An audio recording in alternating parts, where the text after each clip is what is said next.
Vai jūs zinājāt, ka 3 ASV prezidenti ir piedzimuši 3 mēnešu intervālu, un tas notika 46. gadā, no jūnija līdz augustam. Tas ir Bills Clintons, George Bush un Donald Trump esošais. Nu ko, apskatīsimies, kas lācītim vedrā un kāpēc tā notika. Es jums kādu laiku atpakaļ stāstīju šajā video savā YouTube kanālā, ka mums priekšā ir 50 gadu ekonomiskie cikli. Tas ir 49 gadi plus 1. Un tur ir viena kopīga karma, kas realizējās ļoti līdzīgi un tā tālāk. Tāpēc līdzīgai karmai, kas līdzīgi realizējās, ir vajadzīgi līdzīgi cilvēki. Protams, līdzīgi cilvēki piedzima ļoti īsā laikā, tas ir 3 mēnešu laikā, 3 mēnešu intervālā. Ne? Tiem, kam interesē, aiziet un vēlreiz apskatās.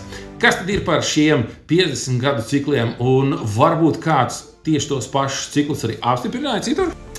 Jā, šis ir George Friedman, kurš bija pie Tucker Carlsona, un viņš pusotras stundas garā intervijā stāstīja, kas sagaida Ameriku, kā tas viss būs, un viņš perfekti izstāstīja, kādi ir ASV attīstības cikli politikā, kur ir lielākās problēmas, kā mainīsies ierēdniecība, kā mainīsies ieroču ražošana, kādas ir nākamās tendences, cik svarīgs mums ir space, jeb kosmos, kas tur būs un tā. Bet jebkurā gadījumā viņš perfekti izklāstīja to, ko es teicu savā video, tikai 3-4 mēnešus ātrāk par 50 gadu cikliem. Interesanti?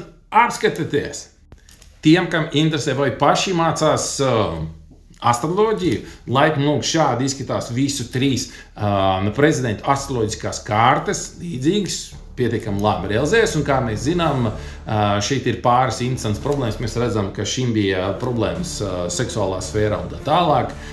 Šeit bija ļoti interesants notikums, kas līdzīgs 9/11, 9/11 Busha valdīšanas sākumā. Tad mēs skatāmies, ir nu jau reiz bijušais un atkal esošais Donalds Trumps. Pirmajā reizē viņam bija Covid problēmas un tā tālāk.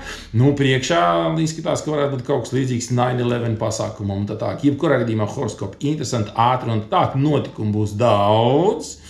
Tā kā gatavojamies.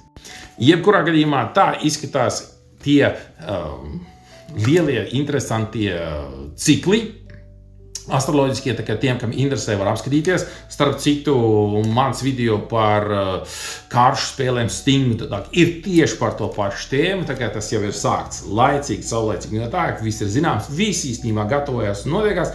Tātad, ja jums interesē, kā jūs pavadīsiet šo interesanto laiku, ja ar saplānotu ekonomisko krīzi un tā tālāk, rakstiet augšā yogastrology.com, sūta datus, nu ko, un tad tiekamies konsultācijā. Līdz nākamajai reizei. Čau!